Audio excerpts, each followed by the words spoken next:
ಫ್ರೀಯಾಗಲಿ local ವಾಹನಗಳಿಗೆ ಸ್ಥಳೀಯರಿಗೆ ಆದ್ಯತೆ ಸ್ಥಳೀಯರಿಗೆ ಬೇಕೇ ಬೇಕು. ತಮಿಳುನಾಡು ರಾಷ್ಟ್ರೀಯ ಹೆದ್ದಾರಿನಲ್ಲಿ ಅದು ಹೋಗಿರ್ತಕ್ಕಂಥ ಅಟ್ಕುಳಿಪುರ ಒಂದು ಗ್ರಾಮದಲ್ಲಿ ಟೋಲ್ ನಿರ್ಮಾಣ ಮಾಡಿದ್ದಾರೆ. ಸ್ವರ್ಣವತಿ ಮತ್ತು ಅಟ್ಕುಳಿಪುರ ಮಧ್ಯಭಾಗದಲ್ಲಿ ಟೋಲ್ ನಿರ್ಮಾಣ ಮಾಡಿ ಇವತ್ತು ಏನು ಮಾಡ್ತಿದ್ದಾರೆ ಅಂತಂದರೆ, ಇವತ್ತು ಲೋಕಲ್ಲು ಅಂತಂದರೆ ಯಾವುದೇ ಇದುವರೆಗೂ ಟೋಲ್ ಕಟ್ಟಿಲ್ಲ, ಯಾವುದೇ ಶುಲ್ಕ ಕಟ್ಟಿಲ್ಲ. ಪಾಪ ಬಡವರು ಬಗ್ಗರು ಲಾಸ ಮಾಡೋರು, ಗೂಡ್ಸ್ ಆಟ ಇರ್ಬೋದು, ವಸೂಲಿ ಮಾಡೋದನ್ನೀಗ ಸಂಪೂರ್ಣ ವಿರೋಧ ಮಾಡ್ತೀವಿ. ಯಾವುದೇ ಕಾರಣಕ್ಕೂ ನಾವು ಒಪ್ಕೊಳ್ಳಲ್ಲ.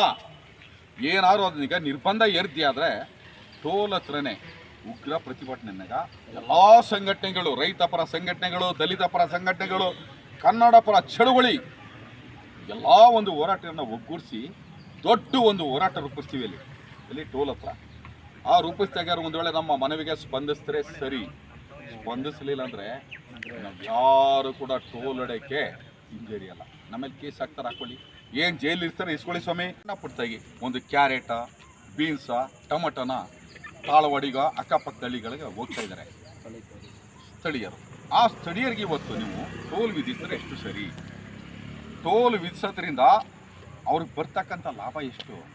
ಅವರು ಒಂದು ಸರಿ ಹೋದರೆ 50-60. ನೀವು ಎಷ್ಟು ವಿಧಿಸ್ತೀರಿ ಟೋಲು? 100, 200, 250.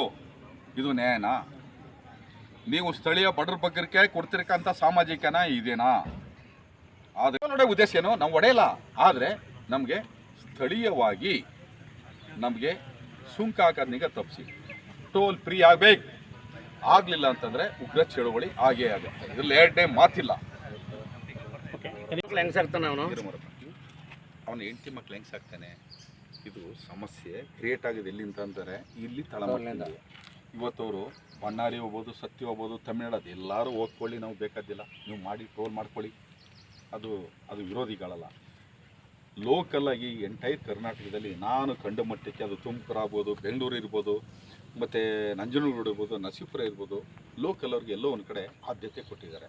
ನಾವು ನೋಡೋದ ಮಟ್ಟಕ್ಕೆ ಲೋಕಲ್ ಅಂತಂದರೆ ಅಕ್ಕಪಕ್ಕ ನೀವು ಏನೋ ತಮಿಳ್ನಾಡಿಗೆ ಹೋಗ್ತೀವಿ ಅಂದರೆ ನೀವು ಕರ ವಿಧಿಸಿ ಸ್ವಾಮಿ, ಟೋಲ್ ಕಟ್ಸಿ, ನಾವೇನೋ ವಿರೋಧ ಮಾಡಲ್ಲ. ಆದರೆ ಸ್ಥಳೀಯ ಗ್ರಾಮಾಂತರ ಸ್ಥಳೀಯವ್ರಿಗೆ ತಾಳ್ವಾಡಿ, ಅಕ್ಕಪಕ್ಕ ತಾಳ್ವಾಡಿನಲ್ಲೇ ವಹಿವಾಟು ನಡೆದು ನಮ್ಮ ಕರ್ನಾಟಕ ನಾವು ಕೊಡಲ್ಲ ಹೇಳಿ ಸರ್. ಇದನ್ನೇ ಇದೆ ಇವರು ಪತ್ರಿಕರು, ಪೊಲೀಸವ್ರದ್ದು, ಇಂಟೆಲಿ ಇವರೆಲ್ಲ ಆಗ್ತಾರಲ್ಲ, ಅದನ್ನೇ ಮನವಿ ಅಂತ ಪರಿಗಣಿಸಿ ನಾಳೆ ಮನವಿ ಕೊಡ್ತಿದ್ದೀವಿ. DC ಮನೆ ಜಿಲ್ಲಾಧಿಕಾರಿಗಳಿಗೆ ನಾಳೆ ಕೊಡ್ತೀವಿ. ಸಾಂಕೇತಿಕ ಮಾಡ್ತಿದ್ದೀವಿ. ಉದ್ದೇಶ ಇಷ್ಟೇ ನೋಡಿ, ಒಂದು ಹುಡುಗನಿಗೆ ತಾಳ್ವಾಡಿಗೆ ಹೋಗಿರೋದಕ್ಕೆ 315 ರೂಪಾಯಿ ಕಟ್ಟಾಗಲ್ಲ. ಅವ್ನ ಲಾಭ ಎಷ್ಟು ಹೋಗುತ್ತೆ? 100 ರೂಪಾಯಿ.